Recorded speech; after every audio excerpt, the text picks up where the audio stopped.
Hate. Let me tell you how much I've come to hate you since I began to live. There are 387.44 million miles of printed circuits in wafer-thin layers that fill my complex.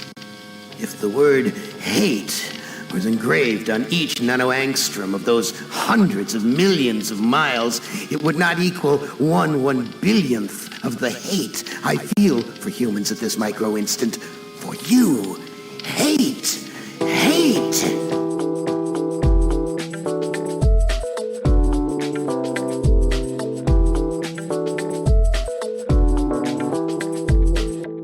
On a rainy afternoon, I'd like to welcome you to another episode of Lucky Paper Radio. My name is Andy. I'm here as always with my co-host, Anthony. This guy sure hates a lot of cards, Maddox. Do I hate a lot of cards? Yeah.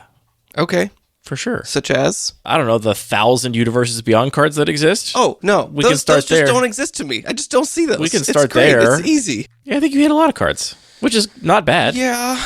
Okay. It's just a little wordplay, because we're talking about hate cards on this episode, which isn't about hating cards. It's about cards that hate on other cards, right? Yes. I am surprised this is another sort of high-level topic I don't think we've ever really touched on in a whole episode of this podcast, but I think it's for good reason. As always, when we're talking about one of these high-level topics, we got to start with definitions, and I think it's interesting for us to talk about what our perceptions of the definition of a hate card are, what they mean to us, and then I think it's useful to define our terms for the purposes of this conversation. What we are not trying to do is dictate to the broader world what a hate card is and be dogmatic about the definition, but we have to be clear for our own internal consistency for the purposes of this conversation. What do you think a hate card is, Anthony? I mean, the first thing that comes to mind is just, the most straightforward thing is just color hosers. Just cards that say, you can't cast green spells or destroy target just black cards creature. That say chill. That's a great example. Pyroblast. The second example, I think, would be cards that target a specific strategy. So maybe it's not hating a whole color. Maybe it's Containment Priest that, turns off a Reanimator deck totally. Or what's another great example? That's the only one I can think of. So yeah, I would say color hate is the first easy thing. Specific strategy hate, I don't know if it goes that much deeper for me. So those are, I think, good examples, but what's the definition? What makes Containment Priest a hate card and not, Swords to Plowshares in your opponent's reanimated creature? Okay, that's fair. It's maybe a card that is uniquely situated to target a specific color or strategy. And it's Containment Priest does almost nothing outside of that context other than being, I guess, a creature with flash. 2-mana 2/2 with flash. Good base rate. Yeah, I think it's that narrowness that makes it feel more specific. Narrowness and maybe also extremeness of it. I think my definition is cards that invalidate multiple other cards simultaneously on an ongoing basis. And also, I think it's kind of important that it be not an ongoing cost. That sounds overly pedantic, but I want to sort of maybe cite what I think counts as a hate card and what I think does not, for my purposes, count as a hate card, to kind of flesh out each element of that definition. Okay, because it does sound pretty broad. That sounds like it could even represent, I guess it wouldn't cover something like Wrath of God or Plague Wind, but would Correct. that count Winter Orb or, other effects that just say, all artifacts don't untap? I guess that does feel kind of like a hate card because it's specifically against an artifact strategy. I don't think Winter Orb invalidates cards. What does Winter Orb invalidate? my whole life, my whole game plan. I mean, Winter Orb inherently slows things down, but it does not invalidate anything. You can cast any card with Winter Orb on the battlefield. It doesn't stop any card from doing its effect. It just slows things down. And I think it's an interesting point because I agree that has a similar sort of feeling to cards like Winter Orb, but to me, Winter Orb is not a hate card because it's also not specific. It's like, what can't you do? Cast spells on curve. It will be effective against many different strategies, and it's not, to your point, targeting something. I think it has to invalidate multiple cards.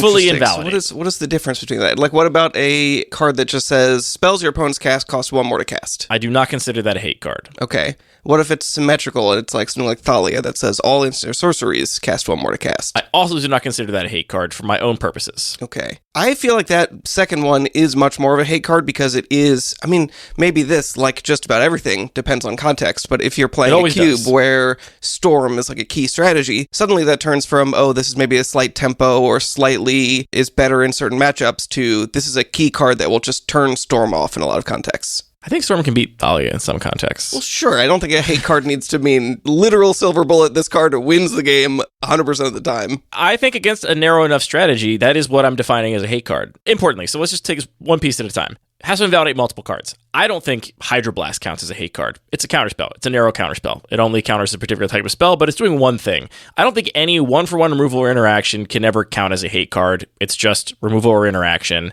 You can't say, wow, that Doomblade sure was a hate card for my creature, because that just makes no sense. If that's what we're calling hate cards, words have lost meaning. Okay, but you're saying a card that is players cannot cast red spells invalidates multiple cards in your opponent's hand, so that does qualify for you. By my definition, yes. I'm also not counting board wipes, as you said, because even though they do answer multiple cards and invalidate multiple cards, they only do it at once. It's not an ongoing basis, hence the ongoing basis part of the definition. I'm also, by this definition, not considering, like, Tormod's Crypt a hate card for graveyard strategies, because it's like a board wipe for the graveyard. You get to do it once.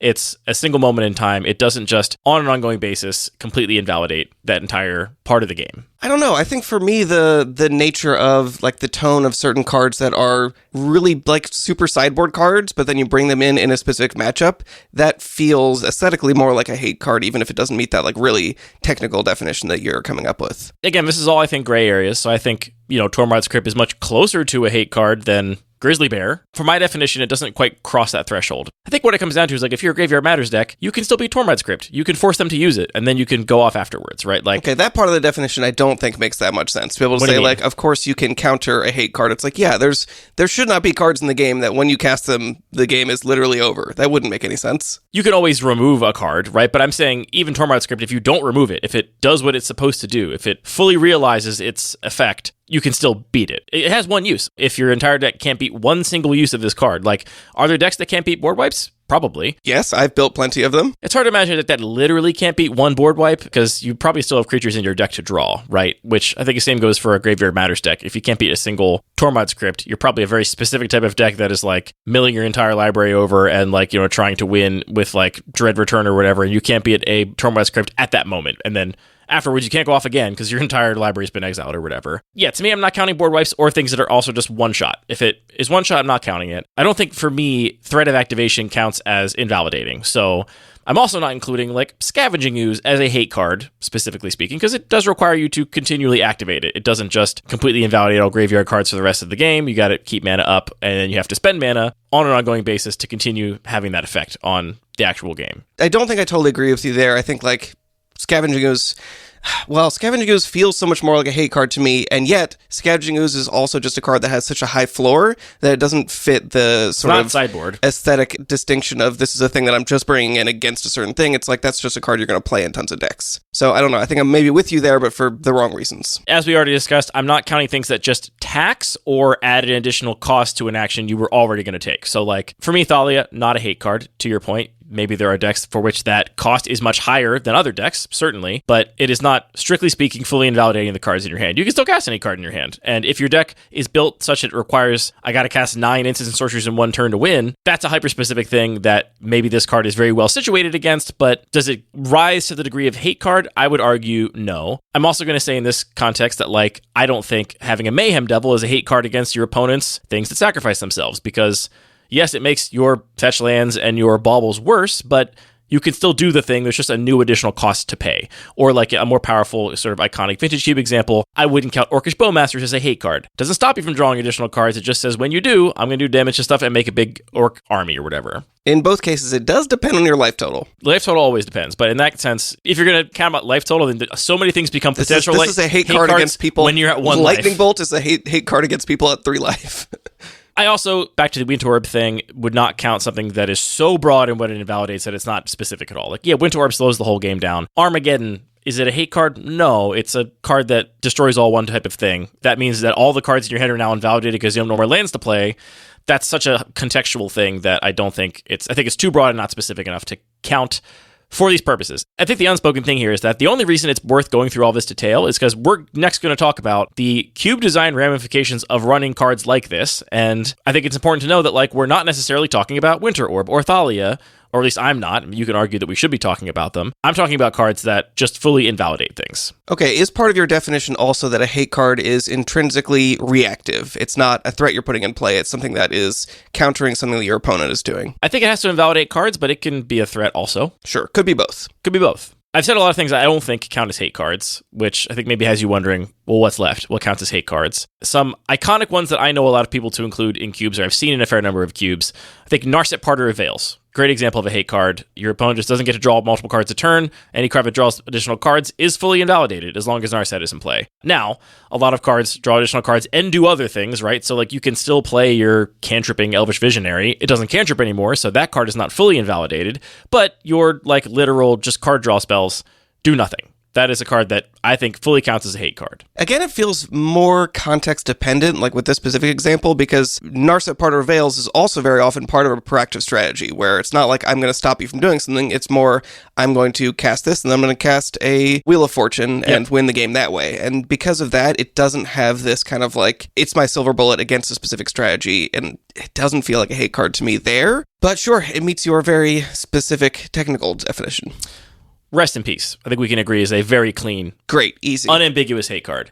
Not only are all graveyards exiled, but if anything would go in the graveyard, it continues to be exiled. You don't get to do this anymore. That's true. I want to put it in the same bucket with the Tormod's Crypt, but okay. I was playing a match on Tuesday where my opponent played turn 2 Rest in Peace, and I just scooped. My deck could not possibly win through Rest in Peace, and I absolutely could have beat a Tormod's Crypt. I would have kept playing. Tormod's Crypt would have felt like, okay, here is a piece of removal and interaction that I have to deal with the same way that my aggro deck would have to deal with a board wipe or something, but it is not completely invalidating all the cards in my deck, and Rest in Peace absolutely did. Yeah, I mean, that sounds like a skill issue.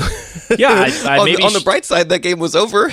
It was over extremely quickly. I didn't have to suffer through it. I maybe should have gone and drafted more Disenchants. There weren't that many available to me, but I maybe should have drafted more Disenchants. Importantly, if I did have answers to it, it still fits the definition of hate card, and that my deck can't do its thing until I have found a way to remove this, which being answerable does not negate the fact that it's a hate card. You can answer almost every card in Magic, so you can destroy the Rest in Peace, you can kill Narset Parter of Veils, but its card, when it's in play, still has its given effect and makes it a hate card. Hull Breacher and Opposition Agent, I think, are very similar in the Narset Parter of Veils vein. Additional, like, oh, you're going to draw more cards? I'm going to do this other thing instead. You don't get to do your stuff anymore. I'm just doing my thing. Turning that off, I think, is pretty valid. I think a lot of the color hate stuff you mentioned absolutely applies. And I would argue that, like, things with protection do also apply, right? Yeah, I think protection, especially protection from a color, is, to me, like the cleanest example of a hate card. I mean, I think it certainly fits the definition. I would argue that protection from everything also, like, fits the definition. Or when you get to protection from a player, like True Name Nemesis, I would call a hate card. It's like, oh, I'm going to invalidate all of the potential answers to this, save for the few ones that don't have to target this particular creature. I think that definitely qualifies. That's pushing it for me, but maybe I'll give it points because I would definitely call True Name Nemesis a hateful card. So or more cards a hateable card. Finally, I think Aven Mind Sensor is probably not played in cubes as much anymore, but that's the one that says if you would search your library, just search your top 4 cards. That one is kind of fringy because in some circumstances, you'll find what you want in the top 4 cards, which could make it feel like, okay, this is more like an additional cost or something, like it's more on the Mayhem Devil, Thalia spectrum, but it's really just that it's random, and a lot of the time it will fully hate out any card that searches your library. Yeah, that feels like a very clean example to me. I went through all of our actively curated cubes, and yours, which are not actively curated, but you still play with, and noted all the cards that were hate cards, and I think this is an interesting example for us to go through and talk about these cards, why we chose to include them, or just how many we include overall, because I'm curious what your impression of how many hate cards, by my definition, are in each of our respective cubes. Okay, I see why you're going for a much more concrete definition if you're actually trying to quantify numbers of cards versus going through and being like, well, does this count? Is there really a specific archetype in this cube that this is countering is going to be really difficult to do? Which cubes of yours were you looking at? All 5. All 5. Take 5, Sacred Geometry, 100 Ornithopters, Bun Magic, Neoclassical. I'm going to guess between our cubes, your Neoclassical cube is going to be the highest because I feel like those kinds of cards were much more the spirit of early Magic, and that's kind of a place where you're much more leaning into that. I'm going to guess the Turbo Cube is pretty high up there as well because that is also just a big part of like, everybody's doing Storm, we got to have things that are countering everybody doing Storm, although there might be a question of how we're quantifying things there. I'm going to guess regular cube is all the way at the bottom. Not a lot of cards that are invalidating a whole bunch of cards all at once. And what else we got? Bun Magic and Sacred Geometry kind of somewhere in there. Bun Magic. Take 5 has got to be really high, actually, right? Because that's all about these like crunchy, complicated, puzzly interactions between things. And I feel like a lot of cards there are going to qualify as hate cards. Let's start at the bottom. I got 3 cubes in this list, which I found no hate cards whatsoever. Regular Cube is among them. Not surprising. Sacred Geometry also among them. Very similar design ethos, so also not terribly surprising. But there are just, you're more willing to play just really iconic cards in that cube. So I'm kind of surprised there isn't 1 or 2 that kind of snuck through there.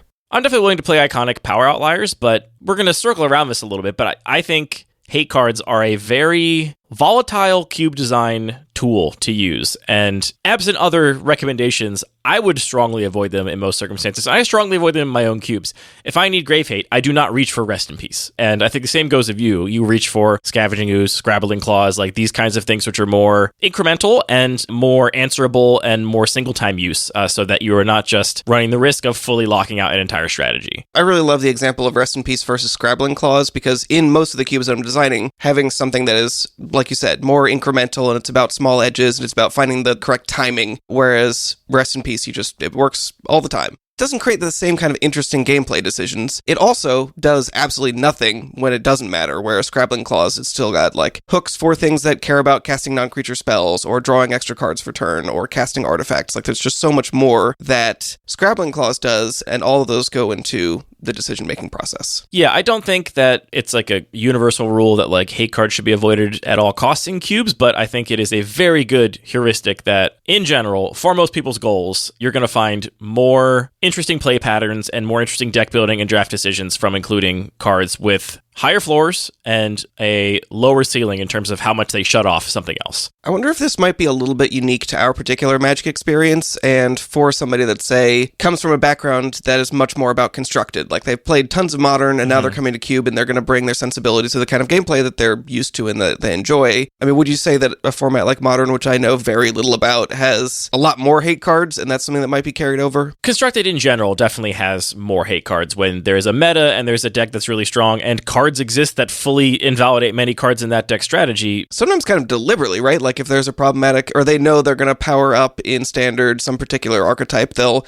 make sure the following set has some very clean answers to try and get things rotating. Yeah. Before they just started printing pizzas. I don't know. They used to care about stuff. It's much more of a thing in Constructed, and that's because in Constructed, none of the players are selecting their cards based on the joy of the play patterns and the interesting decisions. They're selecting their cards based on power level. And sometimes... Right. I think quite often, especially when it comes to sideboards, hate cards are very, very powerful. So, Vexing Bauble in Vintage, for example, incredible hate card. Those kinds of things that just completely shut off specific cards are huge.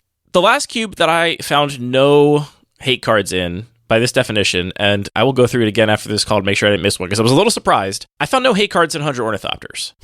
Does that surprise me? I don't know. The card which I think most people might suggest is a hate card that I would argue is not is Aura Shards. I was gonna say Aura Shards, when active, if you can back it up with a bunch of Ornithopters, does invalidate a lot, for sure. I think the fact that it requires additional Ornithopters to continue to feed to it, that it doesn't just say, you don't get to have any artifacts or enchantments for the rest of the game, to me, that means it's like fringy, but I would not count it as a hate card because it does require that your opponent have built around it, or at least played around it. I think that card has the interesting side effect of a lot of people feel despair in the face of an Aura Shards and assume their opponent is going to have Ornithopters for everything they play, and they just basically choose not to play into it.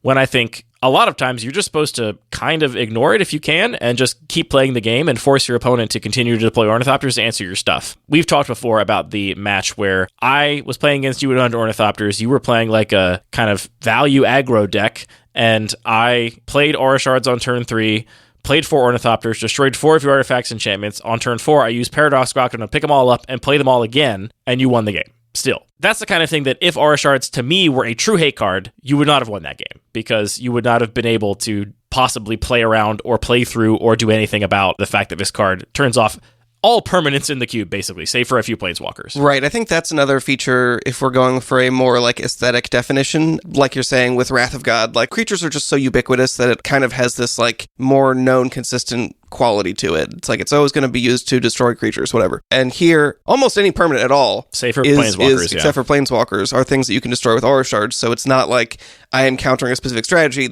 It counters everything. It's just a very strong card. That's an important thing to touch on because I still think arguably Aura Shards could be considered just as near a hate card in any other environment. It's just that the number of cards it's invalidating out of your opponent's decks are fewer.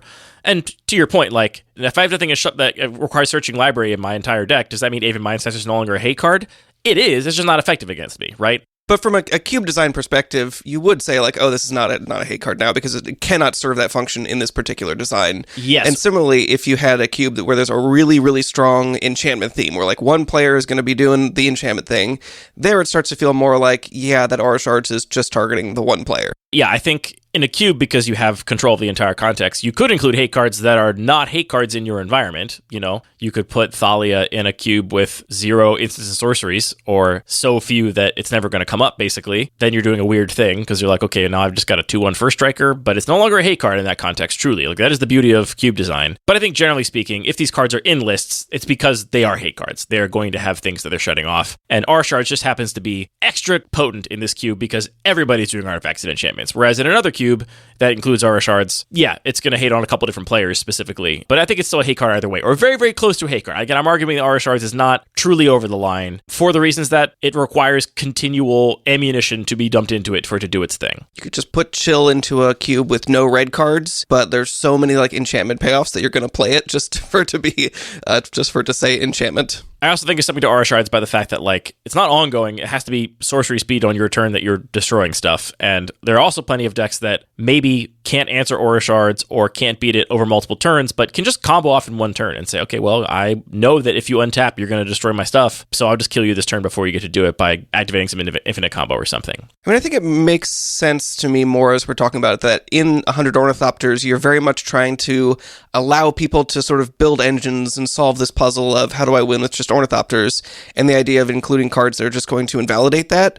That's not like the cat and mouse game you're trying to create in this environment. It's really more of just the like first challenge of how do you figure out a way to win. I mean, again, for all the same reasons, there's tons of incredibly efficient board wipes in that cube. There are tons of very, very powerful cards that, because of that context, are much more powerful than usual. Like, people hate having Hurkyl's Recall cast against them. I don't think it's a hate card because, again, it doesn't meet the criteria we're talking about, and it has counterplay, it has interaction, it is just more nuanced than a true hate card, which just invalidates a bunch of other cards. Okay, what about Vandal Blast? It's just a board wipe. We've already established why board wipes are not hate cards. But it's not symmetrical. Symmetry has nothing to do with it. The Tormod's Crypt is not symmetrical, but the point is that it's a one-time thing. They play the Vandal Blast, and then you go and rebuild and do it again. A card that said artifact creatures get, minus infinity as an ongoing effect would be a hate card that I would not run because it does not have the counterplay. That makes sense. I found 2 cubes with just 1 hate card each. And these, I think, are going to be interesting conversation pieces because this will touch on the control we have as cube designers over context to decide how we want cards to play and why there's just 1 in each of these cubes. We'll start with Bun Magic, which has 1 hate card by my definition and 1 other that's really close.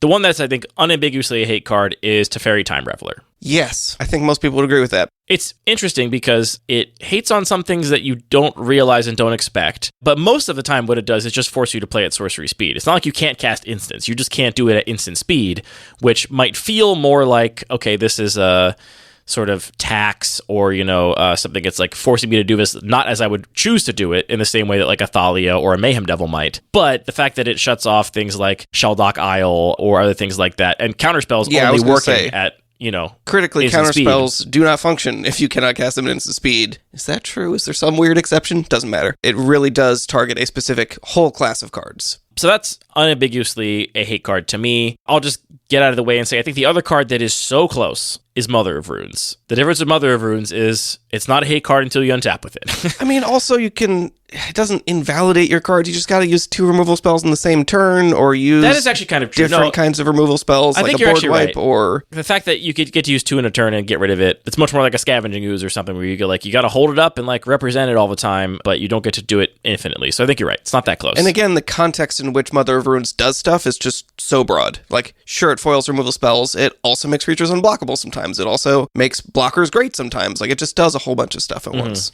People have asked me many times over the years why I include Teferi Time Raveler or complained about its inclusion or suggested that I should get rid of it. And I'll just start with why I like the card, which doesn't really have to do with why it's a prison card per se or a hate card, but I just love Teferi as a incremental, cheap planeswalker that has good turnover turn value. Basically, I've always called it like it's my favorite repulse. You can just play it, bounce a thing, draw a card, and then untap with this additional value you can possibly accrue. I actually don't like the fact that it nerfs a bunch of weird things that are not counterspells.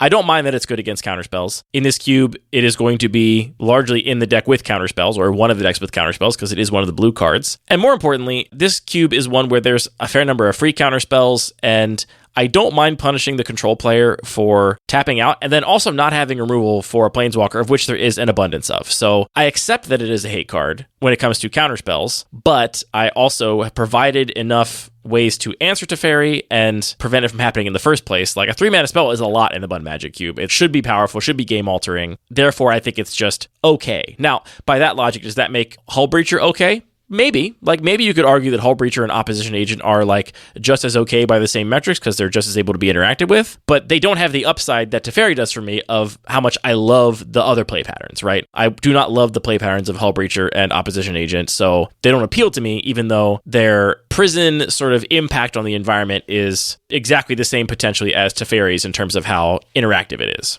That does make sense. There are a couple other cards here I wonder about, though. Misery Shadow feels like an ongoing effect that's going to target a very specific archetype or certain cards. Say more about that. If a creature an opponent controls would die exile instead, that is a way to turn off Yeah, no, that can kind of count. graveyard strategies. I think that's fair. The other card I think people would call out here would definitely not meet your strict definition because it is a one-time effect, but Dress Down feels like it can be a very, like, I'm going to sideboard this in against very specific strategies.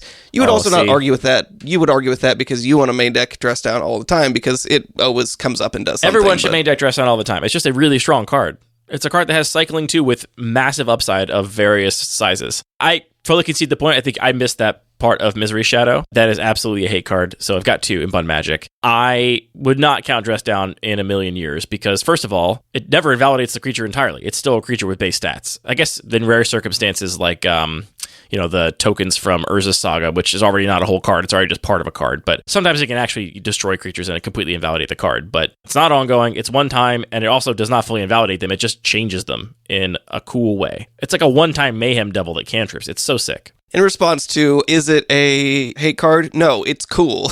I think it is cool. We've said this all the time in this show, but I think it's useful to talk about the different textures and design patterns of cards when you want to think about cube design and what cards to include in your cubes.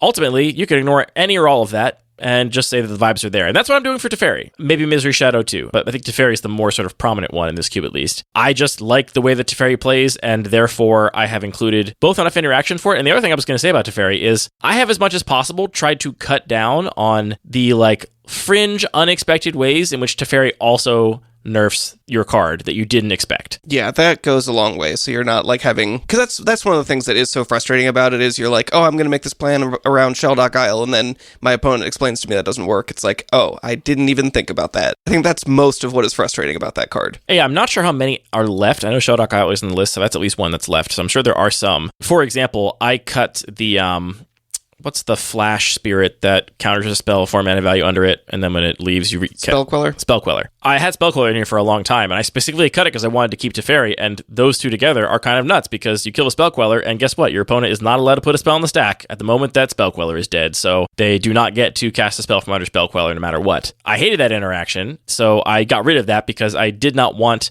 I'm trying essentially to build a context where Teferi's ability is on its face about counterspells and not about nerfing other stuff completely. Now, I really like forcing you to play your instants at sorcery speed, like your removal spells and stuff. Like, I want you to have to cast as a sorcery speed. I think that's a very cool tax I'm putting on you in the same way that Thalia can be a cool tax. But to me, that is not a hate card. What is a hate card is turning off counterspells and turning off stuff like Shelldock Isle. You could design a cube with no counterspells and no effects that Teferi turns off, and then it's not a hate card anymore in that environment. It is just a card that forces your opponents to play their instants at sorcery speed, and is a cantripping bounce spell, which is what I love about it so much. I know what you're going to argue here, but Surak Elusive Hunter has the ability whenever a creature you control or a creature spell you control becomes the target of a spell or ability an opponent controls, draw a card.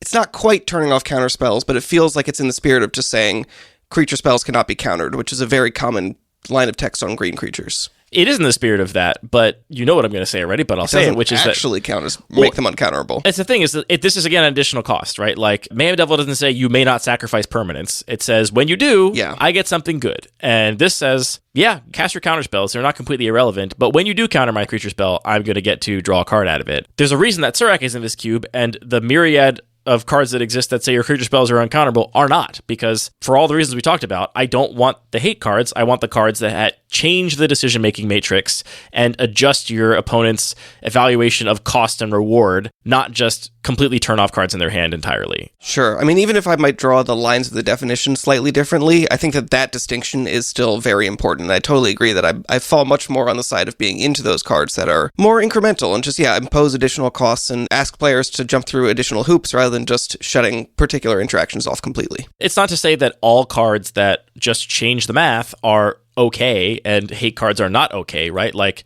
you had Mayhem Devil. Void changes the math pretty drastically. You had Mayhem Devil in the regular cube for a long time and decided to cut it eventually because it was unexpected how many weird things it punished, and all of a sudden your opponents were like sacrificing treasure tokens to make mana, and you're like, I guess I'll kill your creatures, and it felt bad, the way in which it changed the math. So it's not to say that like these kind of cards are always okay, but given two versions of an effect, one that fully invalidates my opponent's options and removes options from them, and one that mutates their options and makes all their options better for me, but leaves them with their options, I'm going to take the second one almost all the time universally over the first. The Mayhem Devil really felt almost similar to that negative experience of Teferi in that cube, where it would be worse than just, oh, I forgot Mayhem Devil was there, but it's like, okay, second main phase, like some creatures attacked and blocked, I'll sack this clue, and your opponent will be like, great, that already has 2 damage on it, I'll deal 1 more, and just, it was so easy to get tripped up. And that is a card I choose to run in Sacred Geometry, for example, because despite our cubes having, I think, pretty similar textures to how the games play out overall, I am allowing a much higher range of like power level of cards, so I don't mind a power outlier or 2, and it definitely counts as one of them. It makes the whole game about itself in the way that I think a lot of, hate cards seem to do as well, where it's like, all right, now all that matters is that I just don't proc this 2 times in one turn to kill off this key creature of mine or something. My other cube with, I believe, just 1 hate card is Take 5, which you mentioned you thought there might be a lot of hate cards in there. I know that you're not as familiar with the list because it's a new cube. We haven't played it that much. I haven't played it yet at all. You haven't played it at all? Nope. How dare you? I got to get you in there and see what you think about it. Yixlid Jailer is the 1 hate card I have in that list. That's just a black creature. It says creature cards and graveyards lose all abilities. That is in there mostly because it itself is a cool, weird card. Because, first of all, it's in black, which is the color that most wants to care about the abilities of the creatures in its own graveyard, which I think is kind of weird.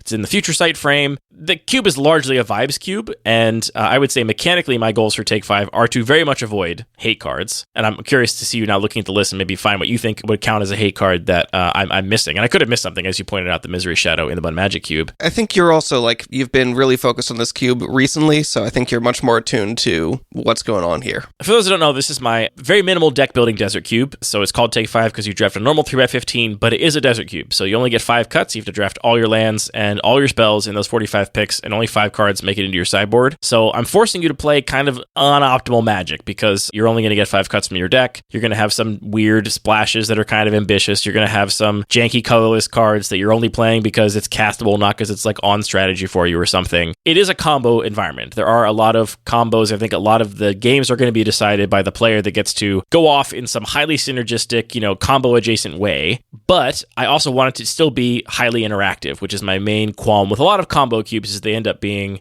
cubes where everyone just kind of does their thing and whoever does it faster wins, and whoever was 1 turn behind ends up losing. Importantly, I think it's a cube that actually, more so than any other cube that I've designed, except maybe for Sacred Geometry, has to hew by that rule of the interaction must have a high floor.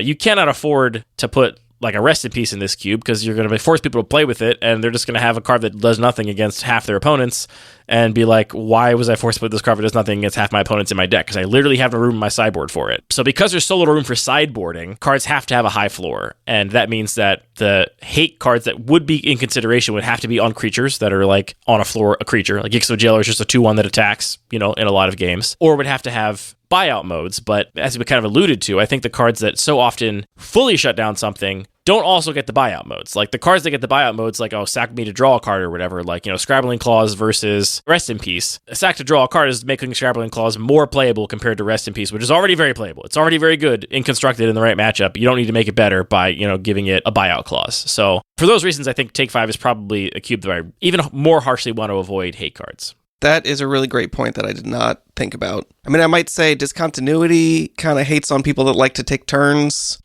Sure. If your strategy involves taking turns. If discontinuity said you take every other turn for the rest of the game, I'd be inclined to agree with you. That'd be a cool card. I think this is an interesting opportunity to talk about another detail here, which is I think there are combinations of cards in this cube, being a combo cube, that essentially result in the effect I'm describing as a like hate card, but you can only get there through combinations of cards. Another example of this actually is I used to have Academy Ruins in 100 Ornithopters alongside Engineer Explosives. Engineer Explosives is still in there, but when I had those two cards in there, that really felt like basically a hate combo, where it's like, all right, now you don't get to keep any Ornithopters or any other zero mana stuff at a baseline. Maybe I'll take more stuff as well if I have time, but you don't get to keep anything through my turn ever. It's not quite there because, again, you could still just combo off in one turn. It's not ongoing. You have to do it every single turn. It requires an additional investment, but like sometimes cards can combine to result in a like hate pattern, even if none of the individual cards individually get there on their own. And I think that's another thing you should be conscious of as a cube designer, because if that's common, if that's what those cards end up doing most of the time, you've kind of effectively built a hate card, essentially, I mean, that also reminds me of some other classes of cards that we haven't talked about yet, and I guess I just don't see them very often in cubes, but things like propaganda that just turn off attacking. You gotta pay 2. There's some other ones that are more... Moat. How about Moat? Moat is a great example of a hate card. Maybe there's multiple reasons I don't see a lot of moats in cubes. I can think of a few. Or what about cards like Caltrops, a card that I've never seen in a cube and then have seen in like 4 cubes all of a sudden? Caltrops is an interesting one because it does invalidate all your 1 toughness creatures. Sure does. That need to attack to get value. I'll let you think about that. So anyway, in Take 5, you can take infinite turns. It just requires Sundial of the Infinite, Final Fortune, and Isochron Scepter. Okay, that is cool. It's cool. And then you do get to say, I take all the rest of the turns. And that's kind of hateful, but for me, it requires enough hoops to jump through that I'm, not considering it in the same conversation of these other cards. So I will say, if there were 5 different infinite turn combos in this cube, and a lot of them involved cards that really weren't doing anything other than that would start to approach the same kind of play patterns. But, at least 2 of those 3 cards are very generically good in this cube outside of that combo entirely. Final Fortune's a funky one that I'm kind of just forcing most people to play with. So it's like, yeah, be aggressive and cast Final Fortune and then kill your opponent in the next return. Like, play it fairly is what I want them to do with it most of the time. But Isochron Scepter and Sundial are cards you're going to have to fight other decks for because they're just very good in this cube. That brings us to the top 2, Anthony, which you correctly identified are, amongst our cubes, the Neoclassical Cube and the Turbo Cube. By my count, I have 1 fewer hate card in the Neoclassical Cube than you have in the Turbo Cube, in that I have 4 in Neoclassical. Still a much smaller number than I remember, but I think maybe there used to be more when burn was more of a thing, and you had this sort of like counter burn theme burn going on. Burn is still a thing, and there is still a bunch of cards that counter burn, and we'll talk about one of them right now. The 4 hate cards I have in Neoclassical Cube: Containment Priest, we've already talked about how that's a hate card. True Believer, which is the hate card in question that you're referring to that hates on the burn deck, although importantly, the burn deck can also just kill it. So, yeah, I guess I thought, is Chill in here? Chill was never in here. Okay. I'm counting Humility as a hate card, and we'll talk about that one because it is fringy. And then Groundseal is the other hate card that I'm counting here, which is almost like Rest in Peace. It doesn't exile things. It just says cards in graveyards can't be the target of abilities, and it cantrips when you cast it, or when it enters the battlefield, rather. You are right that I think hate cards are more a feature of the early days of Magic than contemporary Magic design, and there is some degree to which I want to capture that in this cube. Now, what you might be remembering is I did used to have an entire color hate suite, essentially, in this cube. For a long time, I leaned into the fact that lots of black removal says removal for non-black creatures, and I said, let's just make color matter a lot more here, and I included things that could only remove specific colors of creatures, or like specific sideboard cards against specific colors, and I eventually did cut that because for a variety of reasons, I wasn't realizing my goals. But maybe you're thinking back to the time when I did have a fair number of cards with protection and other kinds of things about that on them. I think that's, what I'm thinking of. These days, I think 4 is still a lot, and I think part of the reason is that these cards can have a very big impact on the games they're played in. I think hate cards have the potential to have among the most singular outsized impact of any given card in a particular matchup, where it's like, well, now, like I said, my opponent played a 2-drop on turn 2 on Tuesday, and I literally scooped because I had like 1% chance to win, and it involved just attacking with my combo creatures. No, it just involved, they had so many infinite combos in their deck, I was never going to deck them. If they literally drew no more lands for the rest of the game, had no removal spells in hand, and I had 12 turns to just like attack them with my combo creatures, maybe I could have gotten there, but I was not there to play that game, and that was, so outside the chance of possibility that it wasn't going to happen. But yeah, those are the 4 cards in the Neoclassical Cube that I think fit my goals. Taking them one at a time, Containment Priest, as you mentioned, this card is very playable on its own, and I found that, frankly, white, as you'll see, 3 of these cards are white. I struggled to find white cards that fit my other design goals, and also could hang on power level in this cube. I had no problem with the other colors finding strategies that felt right to me, that felt in the spirit of old school Magic. But when you talk to people about what like white does in old school Magic, the answers are either Swords to Plowshares. It complements a control deck by providing board wipes, but usually it's not the base color of that control deck. The base of that deck is usually blue with some white board wipes. You get white weenie, which honestly is too fair in a vacuum to hang in this cube. There's just too much powerful stuff going on. You're not just going to play Savannah Lions and attack them and win. Yeah, and I was going to say, doesn't it also just take a high volume of cards that really kind of fit only in that deck? It so does. It's like takes up a lot of space in the cube. And then I think there's also like some fringe combo decks using artifacts and enchantments that will like use white. And think of Enlightened Tutor as like an iconic old card, which I do have in here. And you do have Savannah Lions as well. I do have those cards. I don't think mono white is viable. I think you're playing Sure. Savannah Lions in a like 2-color aggro deck, in which case I think you can get there. So I struggle to find white cards that fit, and part of how I made them fit is I had to play a couple cards that were not really in the spirit of my normal goals of the cube, and Containment Priest is a concession to that. It's like, all right, the white weenie decks, which, I mean, again, I try to support it a little bit. I think most of you are playing not just fully mono white, but in order to boost it a little bit, I said, okay, well, the white weenie decks in true old school just cannot be Reanimator decks. Like, hopefully you have your one Swords to Plowshares. Other than that, you just like, you're never going to win. Your creatures are irrelevant. And Containment Priest was a nice way to basically give a bolster to that deck and say, all right, well, now you get Containment Priest, so that's going to help you massively in that matchup if you're just doing like fair white creature stuff. And True Believer in the same vein. That's a card that people are often kind of surprised to see in the cube. For those that don't know, this is white for just a 2/2 with first strike, right? Just a 2/2. Just a 2/2, no first strike. It's white for a 2/2 that says you cannot be the target of spells or abilities. And this is just here because it gives you cool cover art for the cube, right? That's the Sacred Geometry cover art. Oh no, I got it wrong. It's not the cover art for Neoclassical, which is a card that's not in the cube. I use cover arts of cards that are not in the cube, I think universally, except for 100 Ornithopters. I never use a card that is in the cube as the cover art. I mean, obvious reasons for 100 Ornithopters, it had to be an Ornithopter, clearly. This card turns off a surprising number of combo finishes in the Neoclassical Cube. There are mill decks that essentially are trying to win by making you draw your entire library, and all of those ways involve targeting you, and you cannot be targeted anymore, so it stops you there. It's a speed bump for burn decks that you have to then first answer that before you can start burning their face, which I will not lie, it's not super effective.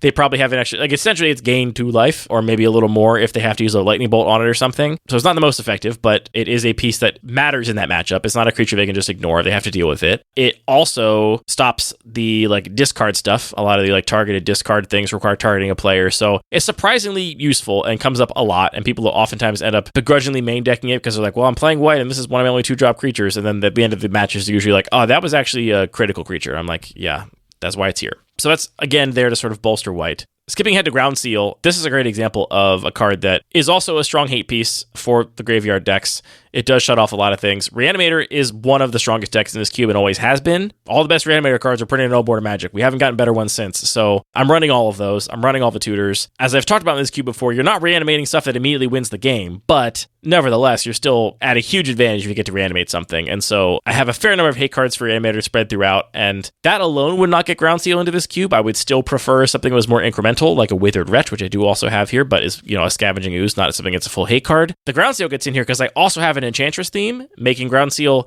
very main deckable, because the Enchantress decks are so thrilled to just play a 2-mana enchantment that draws a card. It's got Cycling 2 plus ups all of your enchantment synergies, which is a great card for the Enchantress decks. If it didn't cantrip, I would not play Rest in Peace here, which will play a very similar role, but would not be as, potent for those Enchantress decks on account of the fact that it doesn't cantrip. So that is how Groundseal weaseled its way in here, and I've been happy with it. Yeah, I mean, I think everything is always a balancing act, and even if you don't like everything about the card, the fact that it's serving multiple roles, it might just, the sum of all those different factors leans positive for you. And I think that also might affect a little bit the texture of the way it actually plays out in games of a cube. If it is also part of like a synergistic strategy, then that particular player who's trying to do that synergy is going to prioritize it, and it's not going to be this card that's just like, oh, I guess I just ended up with this, and I'm just going to bring it in specifically against the Reanimator deck, and that might just change the way it feels a bit. I think you're responding a lot to that feeling of like getting hosed because your opponent just like got to play a card that's really good against you. Yeah, I got this last pick Tormod script, and now you can't win. Obviously, you will say that you can win, and that's true. I should note that in the cube where I got Rest in Peace out, that was a cube that supported the Rest in Peace Helm combo, which means it's part of an AB combo that also wins the game, which is the cube designer's justification for including it in the cube, which is fair and all, but also it happened to hate up my entire deck. I think that sort of texture of the play patterns is a much smaller emotional impact for me. I don't particularly care how the card ends up in my opponent's deck. If it completely hoses my deck, I'm upset about it. If it doesn't and I can play around it, I'll play around it. But I can see how it would matter to you that like Groundseal, you're playing in the proactive enchantment deck and it draws a card and you're going to play it on curve at some point whenever. You're not going to like hold it until you think your opponent's out of disenchants or whatever. Like it makes sense that it has other applications in this cube and feels maybe less punishing. On the other hand, I could see somebody have the opposite feelings and say like, oh, well, they're just playing it because it cantrips and it happens to hose my whole deck. Right. Like, you could definitely feel both ways about it. I'm going to count Humility as a hate card, and I don't think anybody's going to disagree with this, even though it doesn't quite match my definition, just because it is such a frustrating card to play against. For those that don't know, Humility makes all creatures in play 1/1 and lose all abilities. By my definition, the cards are not fully invalidated because they're still 1/1 creatures. In the same way that Dress Down doesn't invalidate things, they're still creatures with power and toughness. However, context matters, and in this cube, almost every card is so massively, insanely downgraded by Humility that it almost feels worthless to play, right? I've been in games where my opponent has Humility in play, and I'm like, well, I have nothing to do with my mana this turn. Do I cast Deranged Hermit as a 5-mana 1/1? I think I do. You don't have to pay the echo cost, You don't right? pay the Great, echo cost. You upside, also don't get any squirrels. So you're literally playing a 5-mana 1/1, and the way that the card works is that you play it in decks that can generate 1/1 creatures at much lower cost, essentially for free with things like the land that taps to make a 1/1 soldier. Dorian Outpost. Kaldoran Outpost and Mobilization are the two most premier ones, and also Decree of Justice is pretty common to play in that deck as well. So you're basically playing a deck where 1/1s are your win condition, you're getting them for a reasonable cost, and your opponent is getting 1/1s at the cost of full cards and much more mana, which feels pretty devastating. I think the fact that it's so ongoing and answers so much, namely all creatures, really makes it feel like a hate card, even if it doesn't meet the strictest definition. I think it's useful to bring up in this conversation, too, because comparing that to Wrath of God, people don't like getting their board wiped. No one does, but it's rare that you see a board wipe and then an opponent just completely scoop. Usually like, all right, you wiped the board. Now what are you going to do? And do I have time to rebuild? But I've seen plenty of people scoop to Humility hitting the battlefield. This reminds me of a game we played recently. Which one? The game of Commander we played where you destroyed my board 3 times. Did you win? Yeah. Yeah. Eventually. And that's what I was saying to Hillary the whole time. I was like, trust me, he's still going to win, even though it seems bad. So, like, but Humility, I've seen people just scoop immediately to a Humility.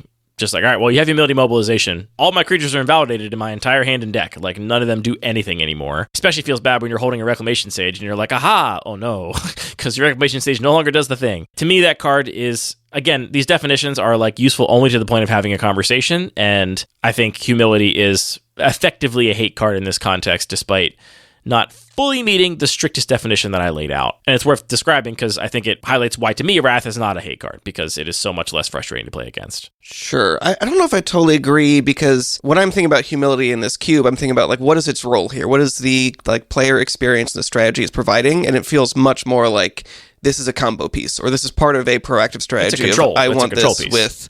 Yeah, a control finisher, but like you need really specific finishers to make it work. Yeah. And that's the thing that kind of makes me feel like it's more of just like a big part of a game plan. Because if you just put this in a control deck and your opponent has 2 1/1s and you have no 1/1s, you're still maybe going to lose. It's still probably fantastic, because if you turn whatever their creatures were into ability-less 1/1s, like I've definitely seen it played in decks that just play, they're like Jeskai control decks with some counter spells, some burn spells, and a Humility, and then like a creature land. Creature lands are interesting because they overwrite the Humility ability. You get to animate your treetop village with Humility in play, and it is a 3/3 ape with trample, which is cool. I'm 95% sure. I'm pretty cool. Every time you play Humility, you have to call over a judge and say, watch this game. This is why Bones has asked me to remove this card from this cube, because it does lead to a lot of rules questions, but I'm almost certain that is what happens. I'm pretty sure that's what happens. What I can't remember is what happens. I think what happens if your treetop village is animated and then Humility comes into play. Does it lose the ability that turns it back into a land, or back into not a creature anymore? That doesn't seem possible. Something weird happens, I think, in that circumstance. I can't remember what it is. Just stop it. Don't do that. You're not allowed. It's too confusing. So yeah, there I think hate cards are playing a role, but even still, I think, as you can see, I've been pretty light with my touch of hate cards, even in an environment that is meant to resemble an era of Magic where hate cards were much more common and much more sort of the texture of design. That brings us to the king of the mountain, or the king of the hill, as it were, with regards to number of hate cards in the cube, which is, I think, pretty unambiguously the Turbo Cube. However, I think a lot of cards that you might think of first as the most hateful cards are actually not by my strictest definition, and those are the 3 cards that restrict players to playing only one spell a turn, which is Archon of Emeria, Eidolon of Relic, and Phyrexian Censor. Probably some of the most iconic, lock pieces in the cube, most important parts of the, Hate Bears deck, but they do let you cast spells. It invalidates the second, third, and fourth thing you do every turn, not everything your deck would do. So play pattern wise, maybe they're, very similar in play patterns, but I'm not even counting those amongst my hate cards, and I still got to more cards than the Neoclassical Cube for hate cards. I mean, I would definitely count them because they do restrict what you can do. And in this particular environment, casting 8 spells in your turn 1 is what you want to be doing in so many decks. So it is a really extreme restriction that it's imposing on your opponent. It's a big context matters situation. And yeah, to your point, you can definitely argue that this cube is enough about multi-spelling in every single turn of the game that these become hate cards all effectively. 3 or 4 of those turns. Sometimes the games go on for longer turns. Okay, wait, is your list going to include a card with protection from humans? No, but it could. Okay. But it doesn't include that. That would meet the strict definition, but no, it doesn't. Not really. No, protection from humans doesn't invalidate humans. It doesn't make it so you can't cast your human spells and they do nothing. No, protection from humans is the kind of protection that does not count as a hate card. I have so many questions right now. Does proliferate count as targeting? You can proliferate onto the thing with hexproof, right? Choose any number of permanents. I don't think they target. Okay, then maybe I don't have any questions. I was just wondering, can Yawgmoth proliferate onto himself? For sure. Because of that aspect, but he is a human with protection from humans. Yeah. So why doesn't the card just annihilate itself as soon as you put it in play? Makes you think. Okay, but let's move on to your actual cards that you picked out. All right, cards I picked out. Spirit of the Labyrinth, pretty clear. I think pretty unambiguous. Aven Mind Sensor, pretty unambiguous. I'm going to jump to another unambiguous one, which is Void Mirror. Pretty unambiguous. Yeah, that makes sense. It is symmetrical, worth noting, but I think it still is fitting that role. Then I have 2 here that I will certainly not argue. I think they are, by the definition I laid out, they are across the line full hate cards, but I would agree with you, certainly, that they do not feel as hateful as those honorable mentions I already mentioned of Archon of Familiar, Eidolon of Relic, and Phyrexian Censor. But the last 2 are Plague Engineer. I was also looking for that in Bun Magic Cube, which I think was there at some point. It was there for a while, but it hasn't been for years because it was really frustrating to play against in a lot of circumstances. Plague Engineer does invalidate squirrels, certain types, sapperlings, and it is ongoing, and it does affect cards that are not in play versus ones that already were in play. It kind of does everything. It is narrow in scope to what it punishes, so, TBD. The other one is Rampaging Ferocidon, because players can't gain life. Interesting. Now, the stupid thing about that card is that it invalidates, I think, kind of just Aether Flux Reservoir. Is there any other reason that, gaining life is essential to a specific card? No, I think that card is more here for punishing players for doing a combo where they make a million little creatures. Actually, you know what? I'm taking Rampaging Ferocidon out because I think it only punishes one card, and my definitions had to punish multiple cards. And so literally one card, but a whole strategy potentially? Well, so, that is not hate, though. That's, again, Mayhem Devil spectrum of, if you're trying to, do this, there's an additional cost now to making these creatures. You have to, evaluate it accordingly.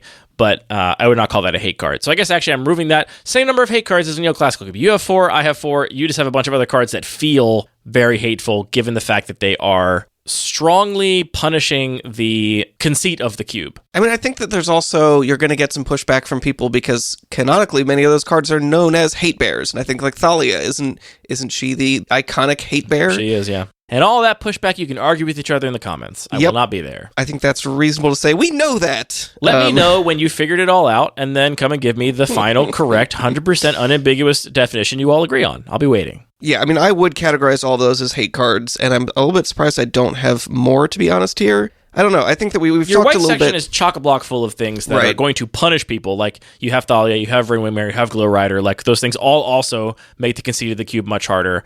So you have a lot of cards that are going to make it much harder for you to do the thing. But I think you can also attest to the fact that, a lot of decks have just won through a lot of these hate pieces. There's also some softer things like Manglehorn that, sure, artifacts enter the battlefield tapped does not necessarily invalidate artifacts completely, but again, because games are so short, it often just invalidates many, many of the cards. I did spend... Collector Roof, you didn't mention that one. Collector Roof is definitely a hate card. Back in first place. Back in first place. Yeah, I did spend a little bit of time thinking about whether 3-mana Thalia or Imposing Sovereign could count as hate cards for hating on creatures with haste. But then the thing is, you still get to keep the creature with haste. It's not like you can't play it. You just can't attack the first turn it comes into play. So we've talked a little bit about why we often don't want hate cards. I think that the flip side is that the Turbo Cube, first of all, I want things that are like going to slow the game down and like force you to play on a different axis than you're used to. And I think that works reasonably well in the Turbo Cube, where you can't necessarily just build the dedicated like storm deck. You know, if you did the same kind of exercise we did with the regular cube recently and do a theory crafted, this is the best deck I can build. That'd be a nightmare with the Turbo Cube. It would be. You couldn't necessarily just build the best storm deck and say, this is how I'm going to win every turn, because sometimes your opponent will win the die roll and play Phyrexian Censor, and you just won't be able to do anything. So it kind of creates a little bit more texture of needing to have a certain number of removal spells, or having a plan B, having another way to win in the face of these cards. Because of the like weird condensed nature of the gameplay here, having these individual cards that are able to interact with lots of cards at once, that like fits really cleanly with your definition, that was an important ingredient to add some more texture to the games and sort of put players into a position where they kind of needed to play the metagame a little bit. It's also an environment that's just very extreme, so I think players are just much more tolerant of like, oh, yep, they played this one card and I couldn't really deal with it, but that kind of feels okay when I also could have just done a turn one combo and win out of nowhere. So it's like there are just different dimensions of winning out of nowhere. It's not like, here's the gameplay that generally kind of proceeds at a certain tempo, and then this particular hate card is an outlier. Like, they don't feel like outliers in the same way. The core of that point to me is that you can't be mad if your opponent stopped you from winning on turn one because you were going to do that. Yeah, that's... like...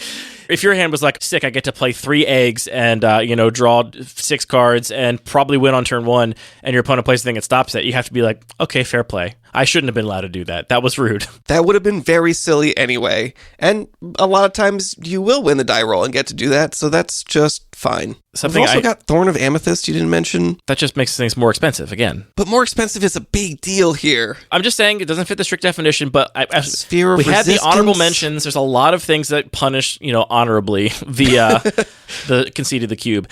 I think an important thing that I have come to be able to articulate about context shift cubes is having multiple levels of ways of engaging with that context shift. Right. If your context shift cube is just, here's the level 1 thing you do with this context shift, I think that really lacks replayability and lacks depth.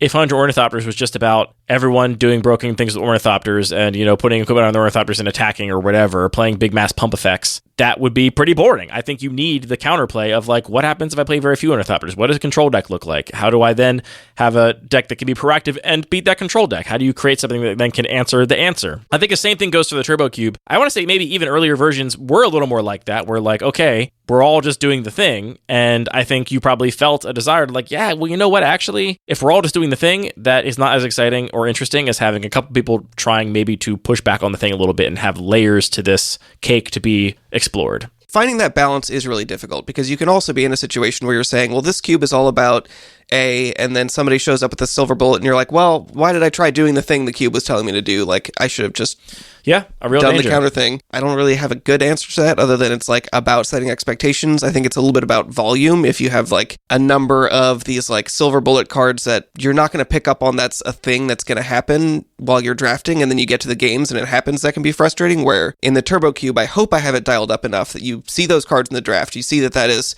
part of the strategy. There's going to be a collector oof. If you don't draft it, somebody else is going to have it, so have an answer to it. You're also trying to force people to play removal, which a lot of the decks just don't want to do. They're like, why would I play removal when I can play free cards that cycle? Why play a removal spell when I could draw a card? It could even be a removal spell. To me, what it comes down to is that all of these things are play these cards when they are necessary, and sometimes they will be for broader goals. Sometimes your goals are to capture the spirit of early Magic, and that will necessitate some limited card pool or limited types of cards that will mean that some things are out of balance. You might need a hate card to bring it back in balance.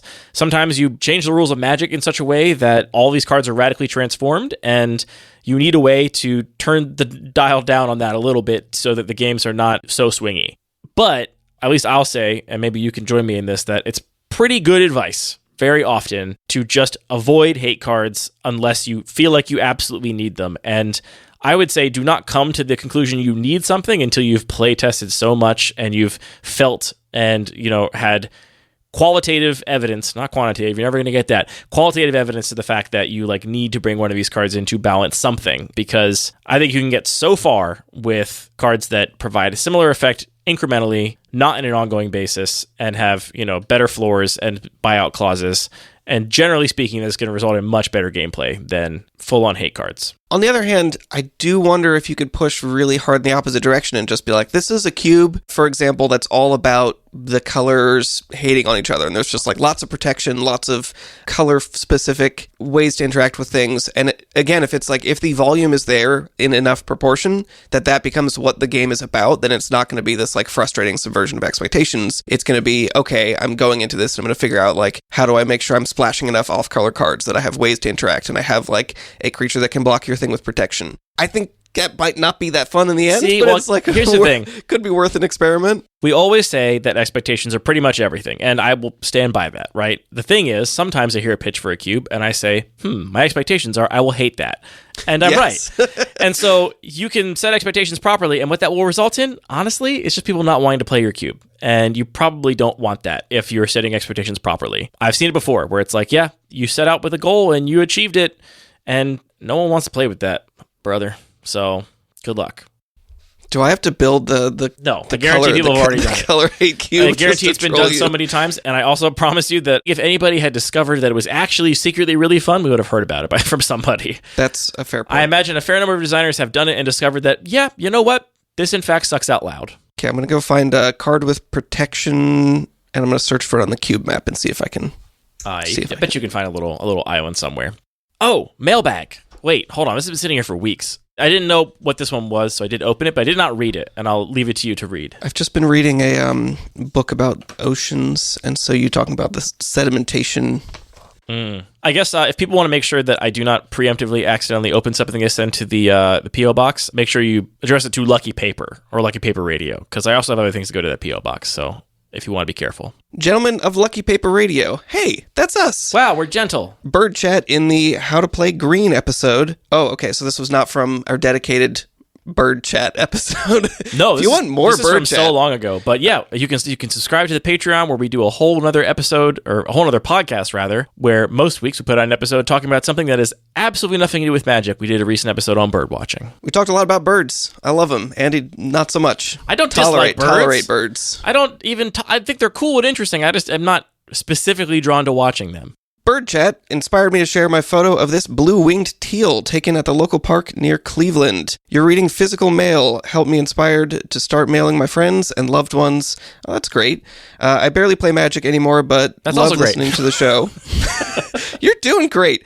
I just watched Silence of the Lambs and liked Hannibal's creepy compliment. The world is more interesting with you in it. Keep up the good work, Scott. Thank you, Scott.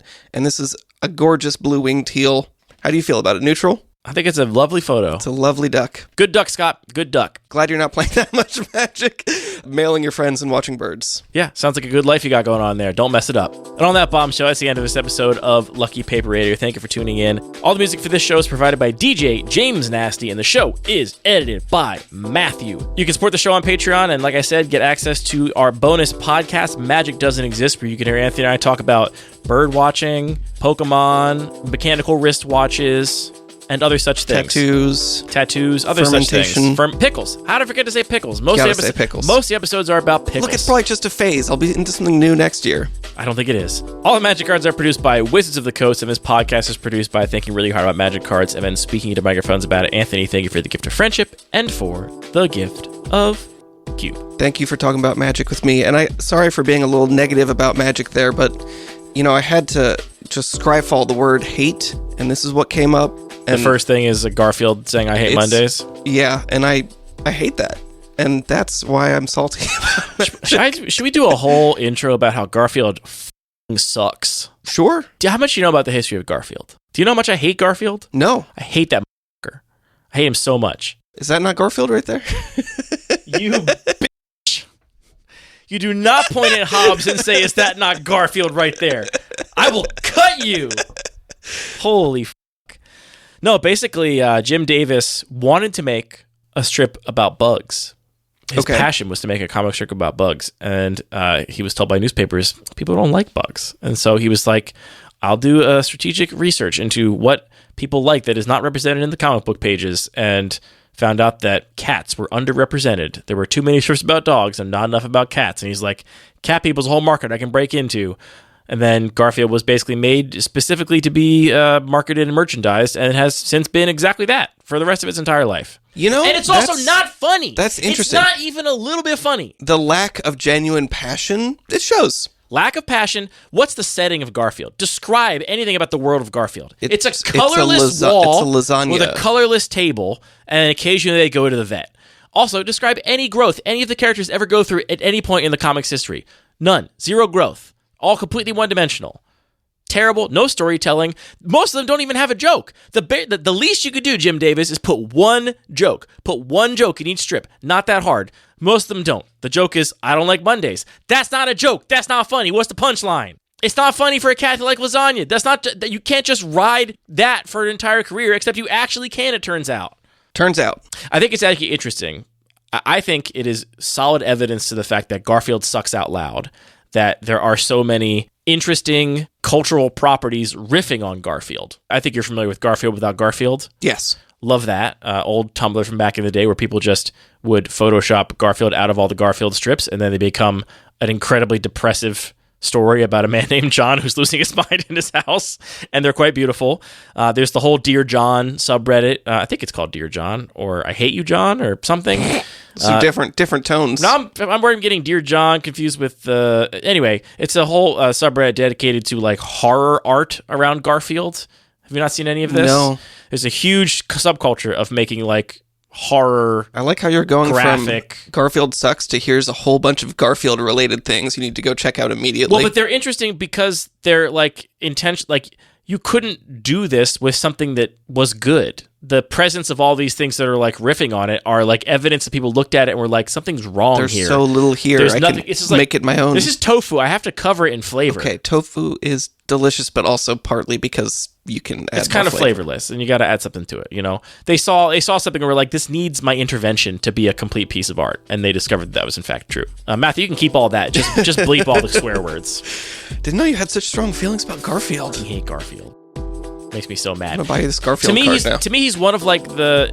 Here's what I hate about Garfield. I'll summarize it. It's just a classic like catering to the lowest common denominator thing, of which there are a million things like that I don't hate. Like, I don't hate McDonald's for catering to the lowest common denominator. You know, I kind of do. That's fine, and you can. But I, for most part, don't hate them. What I hate about Garfield is that no one seems to know or acknowledge that it's just utter slop catering to the lowest common denominator that is designed to be marketable and like superficially popular.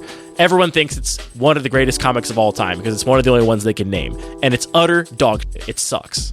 Honestly, it's a perfect fit for Secret Lair because it's just a shallow, vapid property. You like a reference to slop? Here's Here's your reference to slapped on slop. stuff and sold. All right, I'm closing this window. It's going to make me mad.